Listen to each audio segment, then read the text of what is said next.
If recent history has taught us anything, it's that we don't really have a good model for understanding who is going to win the presidency, you know?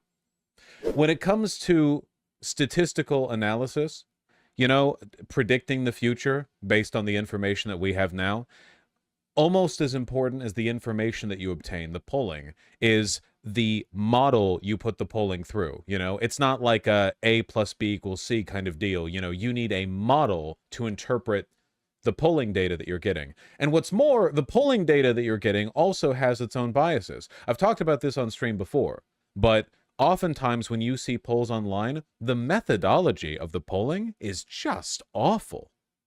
You'll have polls that are online opt-in only, meaning that the only people who respond to them are people who saw the prompt and were like, sure, which pre-selects for psychopaths, because only psychopaths volunteer their time to fill out an internet poll, you know? This is one of the reasons why you tend to have this really extreme sort of curve out towards the edges in what would normally be a normal distribution whenever people are asked questions about expertise, political orientation, or anything else where people might find it funny to answer in the extremes, you know? What was that one thing? The polling, the people were asked, like, do you have training to operate a nuclear submarine? And like 12% of the population does. Obviously, people lie. I know this is crazy, but people do lie. And the models that people use to correct for lying don't always work.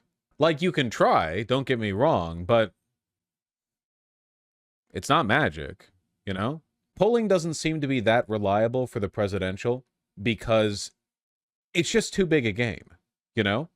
You get more reliable and more consistent polling results, certainly relative to their outcomes, in local elections, as long as the polling that is conducted is thorough and of high quality, you know, and people rarely do that for local elections because there's less money involved. The stakes are lower. But I think that there's always going to be kind of a blurry, unknown variable to the presidential. I do think that things are better than people think they are, though. And the main reason for that is that Democrats have been consistently outperforming polls time and time again in special elections, in referendums associated with their policies, in the midterms in 2022. Since the revocation of Roe v. Wade, there has been a consistent overperformance from Democrats in like all across the board. Like the average is multiple points up ahead. Depending on the issue and the area, 2, 3, 4, 5, 6, way outperforming the polls. Now, a lot of people think this is because of Roe v. Wade. Roe v. Wade being revoked was like a huge wake-up call to a lot of people. The very real possibility that a lot of women faced, that their daughters would, as Kamala Harris puts it, grow up with fewer rights than they had, you know? So that's been energizing people. And it's possible that the energizing people are, like, that energy isn't really being reflected in the polling data. But normally, after a party wins the presidential, they do poorly in the subsequent midterms. The reason, most famously in recent history with Obama, where he did incredibly well in 2008, and then in 2010, not so much. And the reason for this is because you get the hype wave up to the presidency, and then the president has 2 years to disappoint you. And that's what leads to the backlash, usually. Whereas in this case, right, in 2022 for the midterms, Democrats actually did really well. The red wave didn't happen. I do agree that turnout determines outcome. The Trump portion of the electorate, like the people who are voting Trump, they are locked in. They are psychos. I'm really sorry. I know, not every Republican's crazy, just a lot of them, you know, like it's not like not every Republican voters are racist, but like the racists do vote Republican. It's that kind of deal. It's, you know, they're not sending their best. They're not sending the 73 million or so of their best. It's not great. What will really determine the outcome, I think, is the level of energy from the left and how much the Democrats are able to kick up. And that's why I've been talking lately more about energy than policy.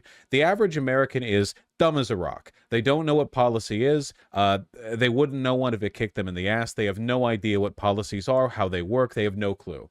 I guarantee you that the average person probably thinks that laws are written by the president. I swear to God, if you ask the average American, I mean it, I'm not even exaggerating. I really do think that if you went out and asked like the average person, you would get like you could get some shocking, you know, yeah, right. So energy is what matters, more than anything else, in my humble opinion. And I think that Kamala Harris's campaign has very accurately determined that one of the big cruxes of this election is going to be their ability to win over women voters, right? Donald Trump has been faltering lately on the Roe v. Wade question because it's very electorally bad for Republicans that he revoked Roe v. Wade effectively by appointing 3 conservative Supreme Court justices. Donald Trump bragged about being responsible for Roe v. Wade being revoked. He can't not take credit for it. He can't deny it because the evangelical base that makes up the strongest constituency of the Republicans really likes that he did that, you know? Like, if Donald Trump started publicly backing away from that, there would be outrage from the evangelicals. It would be seen as a sign of weakness. They would hate that.